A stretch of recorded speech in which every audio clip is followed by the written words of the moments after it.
అమెరికాలో ఉంటున్నటువంటి భారతీయ విద్యార్థులు, అదేవిధంగా తెలుగు విద్యార్థులకి ఇది కష్టకాలమనే చెప్పుకోవాలి. ఎందుకంటే ట్రంప్ ఎవరైతే పార్ట్ టైమ్ జాబ్ చేస్తూ ఇల్లీగల్‌గా బయట ఉంటున్న వాళ్ళందరి వివరాలు సేకరిస్తున్న సంగతి తెలిసిందే. అయితే మన భారతీయ విద్యార్థులు మరీ ముఖ్యంగా తెలుగు వాళ్ళు అక్కడికి వెళ్ళిన తర్వాత బయట ఎక్కడో పార్ట్ టైమ్ చేస్తూ యూనివర్సిటీలో గ్రాడ్యుయేషన్ అయి కంప్లీట్ చేసుకుంటున్నారు. అయితే అక్కడున్న రూల్స్ ప్రకారం అయితే ఏ యూనివర్సిటీ అయితే ఆ యూనివర్సిటీ, లేకపోతే ఏ కాలేజ్ అయితే ఆ కాలేజ్, ఆ క్యాంపస్‌లోనే పార్ట్ టైమ్ జాబ్ చేసుకోవాలనేది అక్కడ ఉన్న రూలు. ట్రంప్ వచ్చిన తర్వాత ఏం చేశారు, మొత్తం వాటన్నిటిని ఎక్కడెక్కడ ఎవరెవరు ఇట్లాగా రూల్స్ ప్రకారం పాటించకుండా ఎవరైనా పార్ట్ టైం జాబ్ చేస్తున్నారో వాళ్ళందరూ ఏరివేత అనేది కొనసాగుతుందంట.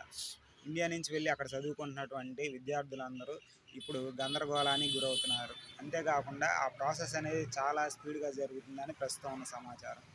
ఇకపై నుంచి ఎవరైతే ప్రాపర్ డాక్యుమెంట్స్, ప్రాపర్ కాలేజ్ డీటెయిల్స్‌తో అక్కడికి వెళ్ళని వాళ్ళు ఉన్నారో వాళ్ళకి ఇబ్బందులు తప్పవు.